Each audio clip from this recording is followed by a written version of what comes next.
Friends, कैसे हैं आप सब? आई होप आप सब काफ़ी अच्छे होंगे, रॉकिंग होंगे और स्माइल कर रहे होंगे। फ्रेंड्स, मैंने बहुत सारे वीडियोस बनाए हैं अलग अलग टॉपिक्स पे, स्माइल विथ अनिकेत के अलग अलग प्लेटफॉर्म्स पे।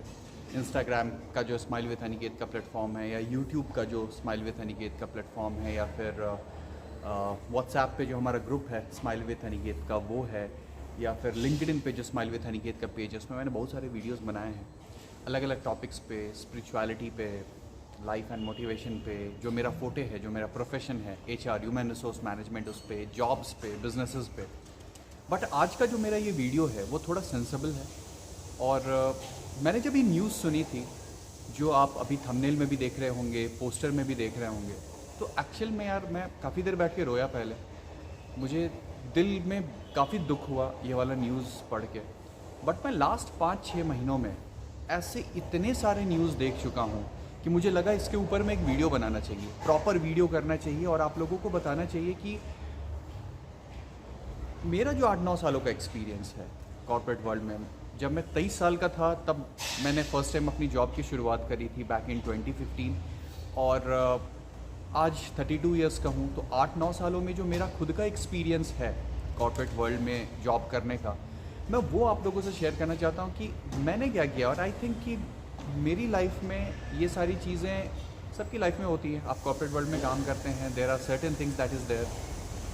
तो मुझे लगता है कि अगर आप ये सारी चीज़ें, कुछ स्टेप्स है, अगर आप उसको फॉलो करें तो आपकी कॉर्पोरेट जर्नी जो है, जो कॉर्पोरेट जॉब की जो जर्नी है, वो थोड़ी आसान हो जाएगी। जैसा कि आप थंबनेल में देख रहे हैं, पहले मैं ईश्वर से, भगवान से, हनुमान जी से प्रार्थना करना चाहूँगा कि उन जो भी जिनकी भी डेथ हुई है उनकी आत्मा को शांति दे। जैसा आप जानते हैं, मैं उन लड़की का नाम नहीं लूँगा जिनकी डेथ हुई है, या उस पर्टिकुलर ऑर्गेनाइजेशन का नाम नहीं लूँगा जहाँ पे ये सब कुछ हुआ है। उनकी मदर ने भी काफ़ी इमोशनल सा लेटर लिखा है उस पर्टिकुलर ऑर्गेनाइजेशन को, उसकी लीडरशिप टीम को, और बोला है कि भाई आपके यहाँ क्यों ऐसा वर्कलोड है। फ्रेंड्स, जब भी ऐसा कुछ होता है, हम नॉर्मली ऑर्गेनाइजेशंस को, कंपनीज़ को दोष देते हैं कि that is they are guilty, उनकी ये प्रॉब्लम है, दे आर विलन्स।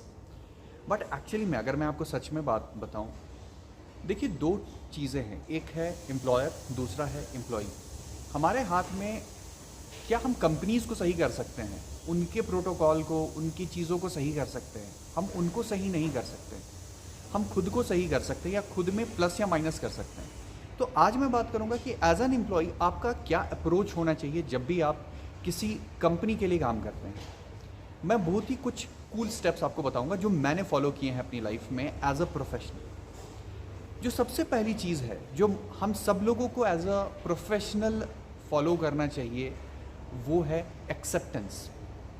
हम किसी एक कंट्री में रहते हैं, लेट्स सपोज किसी देश में रहते हैं, उस देश के अंदर बहुत सारी कमियां हैं, बहुत सारे प्लस हैं, बहुत सारे माइनसेस हैं।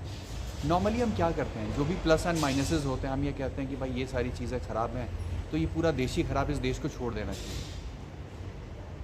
या फिर हम एक्सेप्ट करें सबसे पहले कि ये हमारा देश है एंड दिस इज़ समथिंग जो कि प्रॉब्लम है वहाँ पे। जैसे ही हम कुछ चीज़ों को एक्सेप्ट करते हैं अपने मन में, हम अपने माइंड में उन चीज़ों को एक्सेप्ट करते हैं, वहीं से ये चीज़ें शुरू हो जाती है कि इन चीज़ों को हम सही कैसे कर सकते हैं, राइट। तो सबसे पहले जो चीज़ हमें एक्सेप्ट करनी है वो ये एक्सेप्ट करना है कि 2 बात मैं बताऊँगा, एक्सेप्टेंस करने का तरीका मैं बताऊँगा।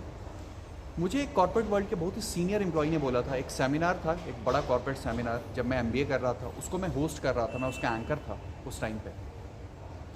और आफ्टर द सेमिनार मैं उनसे मिलने गया था, उन्होंने मुझे एक चीज़ बताई थी कि यानी कि कॉर्पोरेट वर्ल्ड में आप लोग MBA स्टूडेंट्स हैं, आप कभी काम करेंगे छोटी कंपनीज़ में, मिड स्केल कंपनीज़ में, बड़ी कंपनीज़ में, वहाँ पे time plus effort is equal to money होता है। यानी कि आप उस कंपनी को जितना टाइम देते हैं और जितना आप एफर्ट लगाते हैं, उसके बदले में आपको पैसे मिलते हैं। सिंपल सा कॉन्सेप्ट है। There is no any kind of rocket science that is over there. There is no feelings attached, there is no emotions attached. ना आपका उस कंपनी के साथ में है, ना कंपनी का आपके साथ में है। भाई उस कंपनी को आपसे बेटर प्रोफेशनल मिलेगा तो वो आपको रिप्लेस करेगी। आपको उस कंपनी से ज़्यादा बेटर कंपनी, ज़्यादा पैसों वाली कंपनी मिलेगी तो आप उस कंपनी को छोड़ दोगे। So there is no emotion, no feeling is attached.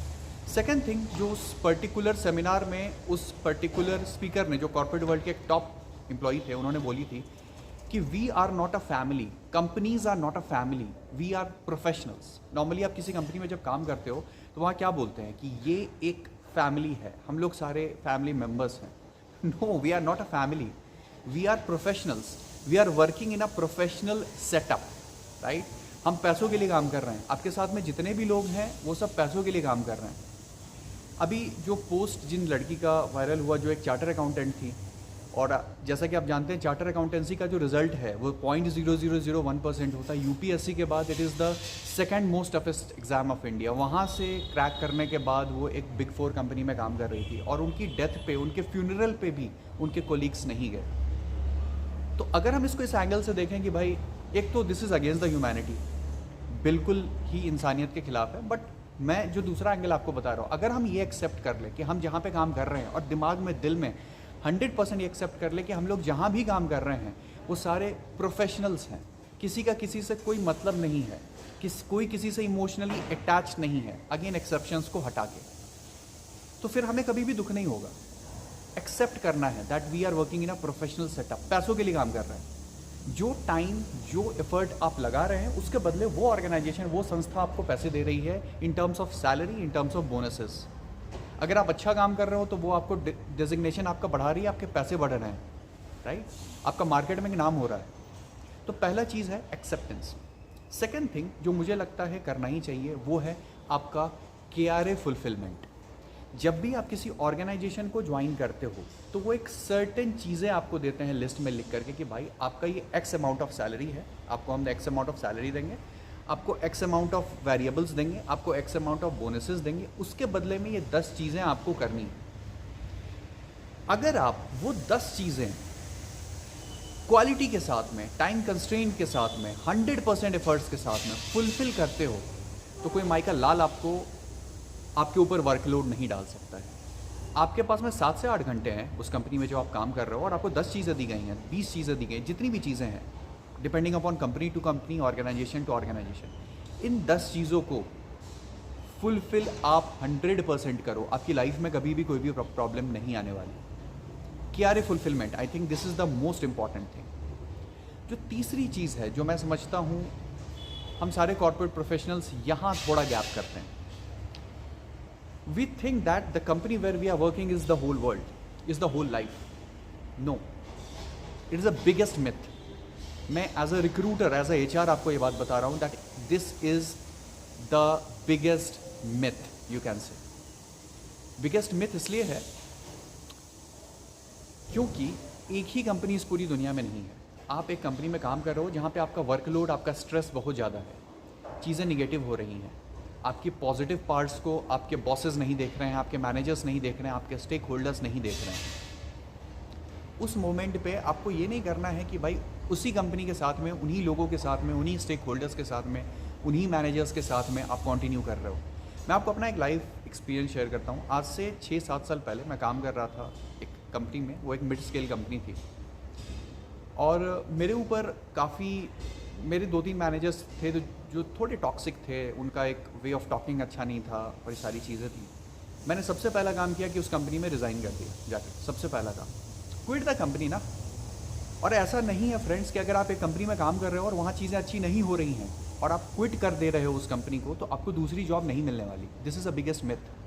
हज़ारों लाखों कंपनीज़ हैं ग्लोबली, अगर आप पूरे इंटेंट, पूरे पैशन, पूरे जोश और अपने पूरे स्किल्स के साथ में कोशिश करो तो definitely it is a very natural and a very practical thing कि आपको नौकरी मिलेगी ही मिलेगी। ऐसा सवाल ही नहीं उठता कि आपको जॉब नहीं मिलने वाली। तो this company where you are working, this organisation where you are working is not the whole world, this is just the part of your professional life. ये आपको हमेशा सारे कॉर्पोरेट प्रोफेशनल्स को हमेशा करना चाहिए। इसमें 2 पार्ट मैं बोलूँगा। पहला है financial management. Money saved is equal to money earned. Normally मैं कॉर्पोरेट वर्ल्ड में देखता हूँ कि जो लोग काम कर रहे हैं वो जितना वो कमा रहे हैं उससे ज़्यादा का उन्होंने EMI ले रखा है, घर ले रखा है, गाड़ी ले रखी है, सैलरी है 50,000 पर मंथ, फ़ोन उनके हाथ में 90,000 का है। तो आप अगर फाइनेंशियल मैनेजमेंट अपना सही करें, हम जो भी खरीदेंगे वो डाउन पेमेंट पे खरीदेंगे, मेरी जो भी सैलरी होगी वो उसके अकॉर्डिंग हम चीज़ें करेंगे और पैसे को सेव करेंगे, पैसे को खर्च नहीं करेंगे, फिजूल खर्ची नहीं करेंगे। देन आई थिंक कभी भी हमारे जॉब के ऊपर, देखिए स्ट्रेस सिर्फ आपके वर्कलोड की वजह से नहीं होता है, आपके खुद की लाइफ की वजह से भी होता है। तो वहाँ चीज़ें ठीक हो सकती हैं अगर आपका फिनेंशियल मैनेजमेंट वाला जो पार्ट है वो सही है। एंड इन सब के बाद always have an alternative option. आपका बी ऑप्शन हमेशा होना चाहिए। वो बी ऑप्शन कुछ भी हो सकता है। अगर आप एक फैमिली बिजनेस आपके पास है तो वो हो सकता है, आपने कहीं इन्वेस्ट कर रखा है पैसों को तो वो हो सकता है, आपके पास में कुछ छोटा या बड़ा कोई भी एक ऑल्टरनेट ऑप्शन है, तो कभी भी आपकी लाइफ में स्ट्रेस जो है वो काफ़ी ओवरबर्डन नहीं है। Thank you so very much friends for watching my video. Thanks.